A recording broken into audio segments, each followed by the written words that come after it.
The Halloween Skeleton in the Closet. Dedicated to Mila, who supports Story Nori on Patreon. Hello, this is Jana.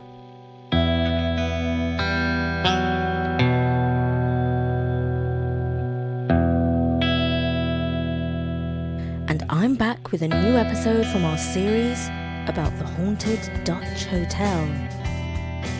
We began this series a year ago in the run-up to Halloween. If you've been following, you will know that the Jones family managed the Dutch hotel. There are all sorts of strange apparitions that might be ghosts, or might be time travellers. One member of the family is steadfastly sceptical about all things supernatural. And that is the mother, Angeliki. In this episode, we find out why. The Halloween Skeleton in the Closet.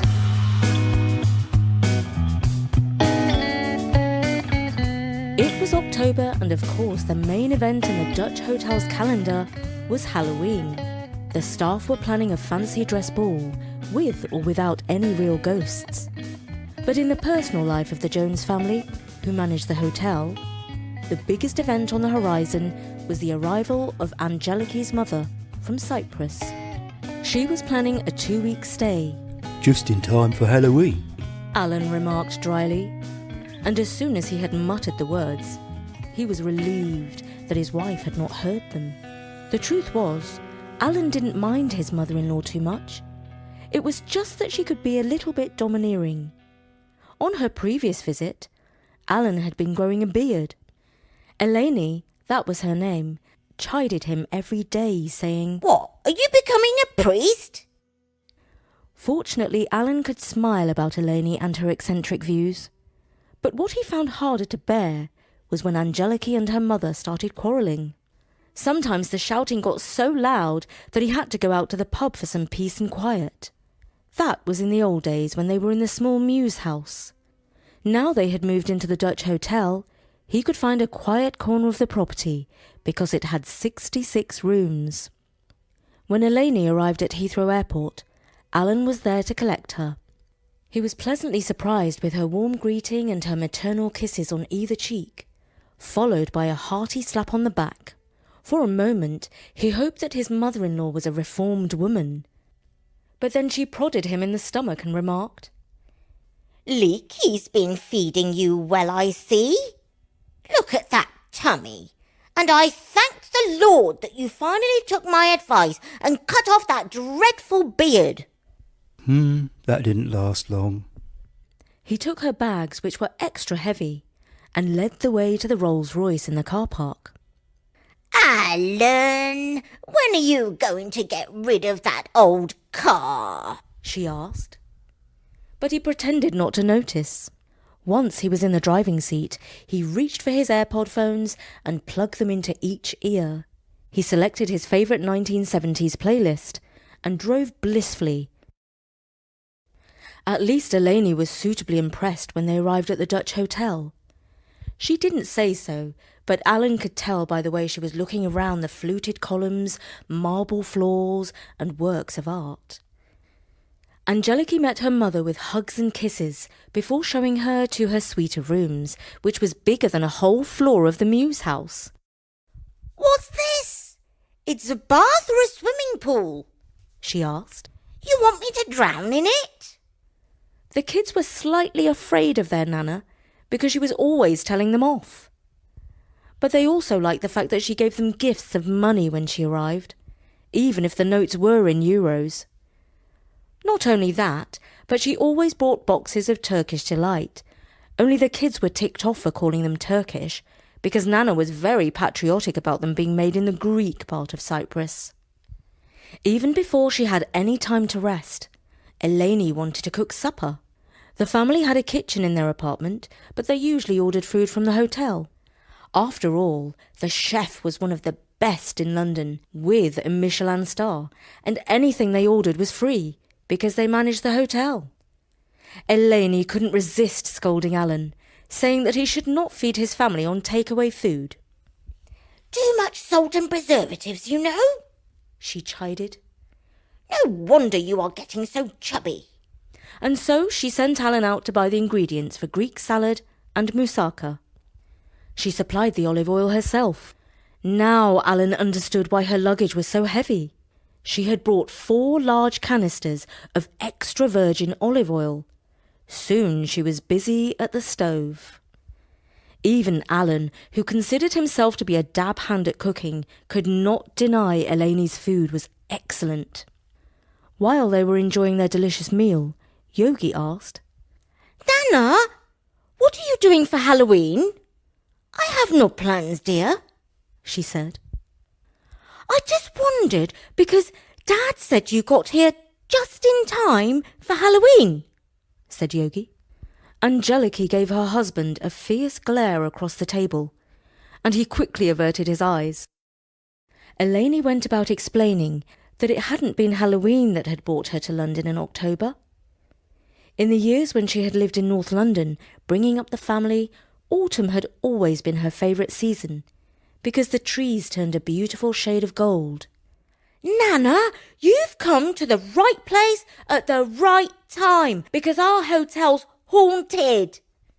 And Halloween is going to be extra spooky, added Yogi excitedly. Haunted, you say?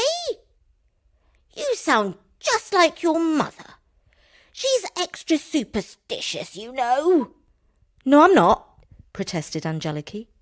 I don't believe in any of that nonsense, and I'm fed up telling the kids not to believe in ghosts. Is that right, Leaky? You different now? Elaine asked, looking her daughter in the eye. She then recounted how terrified of ghosts her daughter used to be, and how she would scream at the top of her lungs after a bad nightmare. Have you forgotten rushing into our room in the middle of the night crying about ghosts creeping about your room? I had to beg the priest to come, but that made you even more crazy. Mama, that's not true. Please stop telling stories, exclaimed Angeliki, who was now very agitated. But her mother seemed oblivious to her daughter's frowning face. She just went on. Oh, the stories I could tell the kids about when you were little. Remember the fortune teller? Oh, please don't, begged Angeliki, now with her head in her hands. Elaine turned to the kids and began disclosing their mother's secrets. When she was about 12 years old, living in Finchley, her best friend was a neighbour whose name was Eliza, a very strange girl. No, Mama, please stop. But Elaine took no notice. Eliza called herself a goth. Her long pitch-black hair went all the way down to her waist. It wasn't that long, Ma. It grew until it reached below her knees, you know. Her face was as white as my wedding dress, she continued, and told them how easily Eliza could have passed as a ghost. Eliza, she said, had been a very bad influence on Angeliki because she believed superstitious nonsense. And one particular Halloween, she dragged her to see a fortune teller at the fairground. It was after that the worst nightmares began. There was no sleep in our house until Christmas, I tell you. Enough! Screeched Angeliki, standing up and banging the table. I said stop it, Mama. You exaggerate everything 1,000 times over. I had the occasional nightmare, that's all. It's a perfectly normal thing to happen while you're growing up. Okay, if you say so, dear, sighed her mother, who held her peace for the rest of the supper.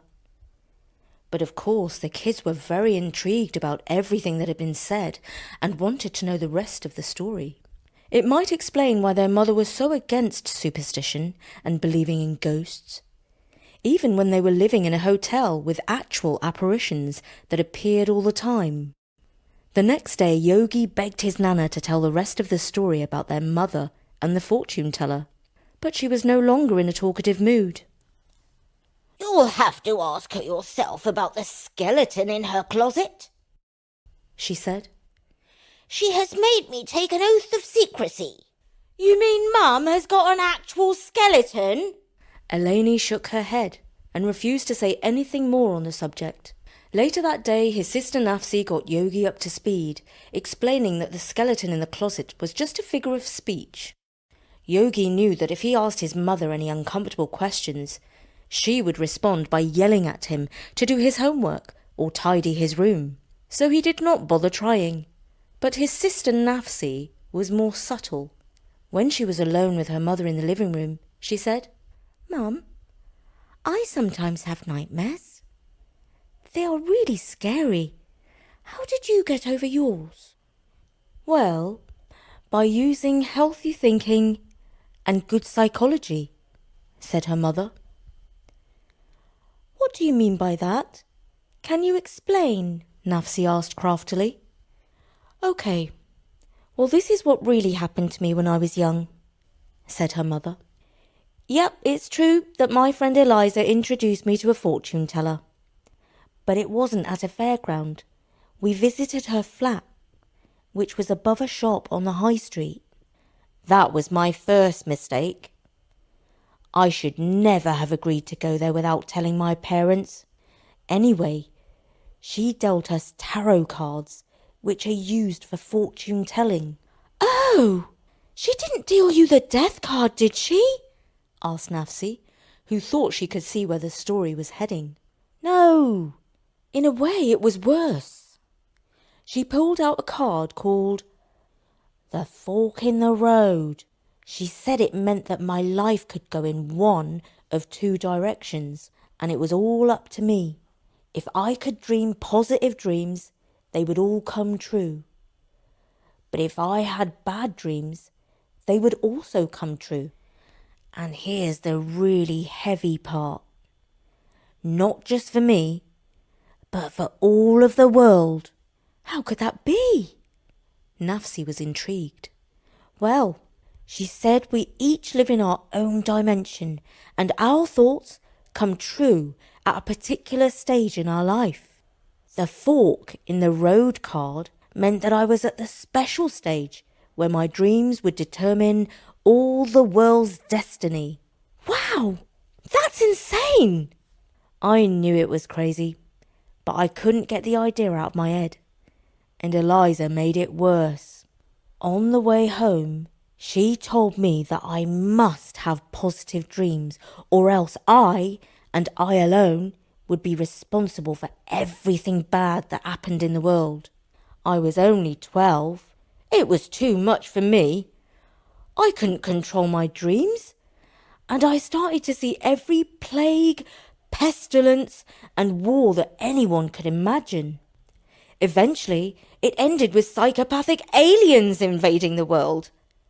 I couldn't sleep for weeks on end. I was exhausted and miserable and falling behind at school." "So how did you cure yourself?" asked Nafsi. "Well, fortunately, there was this teacher at school who was interested in hypnosis and psychology. He noticed that I was in a bad way, so we used to have talks about all that I was going through. He gave me some of the best advice I've ever had.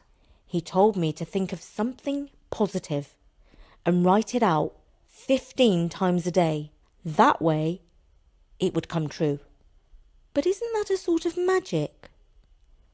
"You might think so, but he said not. He said my subconscious would start to notice opportunities, and I would release positive energy from my brain. I would see the world in a better light and make good luck for myself." "And did it work?" asked Nafsi. "Oh, yes. The most remarkable things started to happen to me.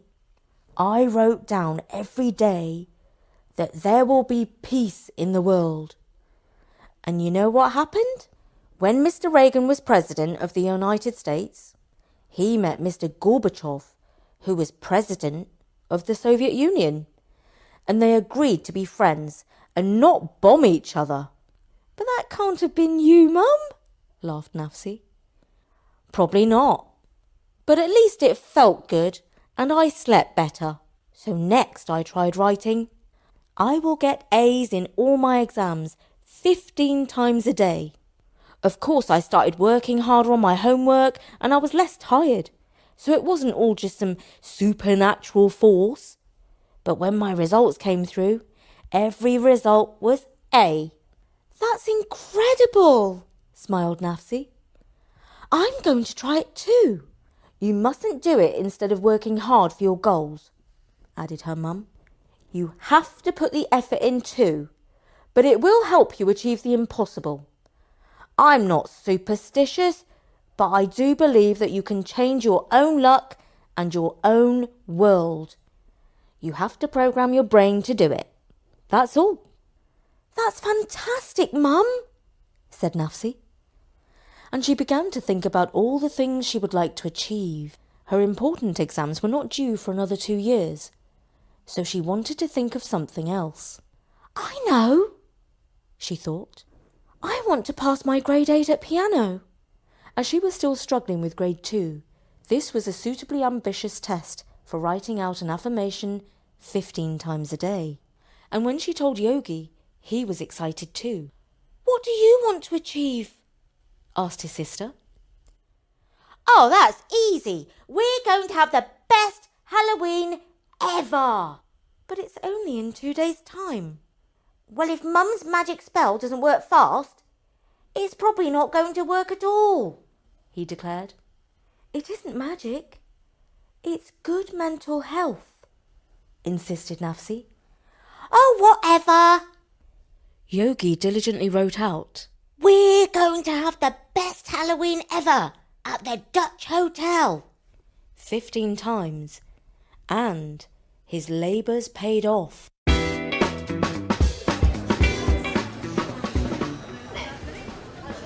On the night of the party, Dad allowed the kids to stay up until after midnight, so that they could see him play the saxophone with a jazz band that he had hired. He was dressed in a black boiler suit with a luminous skeleton painted on it. The guests were all in good spirits, dressed up as ghouls, vampires and characters from their favourite horror movies. The kids were hoping to see some of their ghostly friends, and they were not disappointed. Mr. Lucas and Mr. Levi, the Dutch twins who had founded the hotel 200 years ago, were there, and they brought their employees, Maria and Mr. Cooper, to the 21st century for the party. But the strangest thing happened when Yogi ran over to say, Trick or treat! They just vanished. And so when the ghosts appeared again 10 minutes later, the kids resisted the temptation to approach them. But there was another ghost who caused even more of a stir. His name was Mackenzie, an old butler from years gone by, who looked about 100 years old. He kept appearing in a chair next to Eleni, and disappearing again a few minutes later. Eleni, who was dressed as the Wicked Witch of the West, grew more and more impatient with him, and said, You don't fool me with your trick or treating! The fourth time he appeared, he leant over to say something in her ear. That was the final straw, so she stood up and gave him a good beating with her handbag. This caused the kids a great deal of laughter, especially as Mackenzie's costume split in half, revealing the old butler in his underpants. Both the kids saw what really happened, but the other guests could only see an old witch thrashing a chair with her handbag and shouting, You should know better at your age! All in all, the Halloween party was enjoyed by everyone. The faithful chef put on a magnificent feast of ghoulish but delicious food, fit only for the best event in London, and Alan's solo was a success. And although the family missed Eleni when she flew back to Cyprus in November, they were also quite relieved.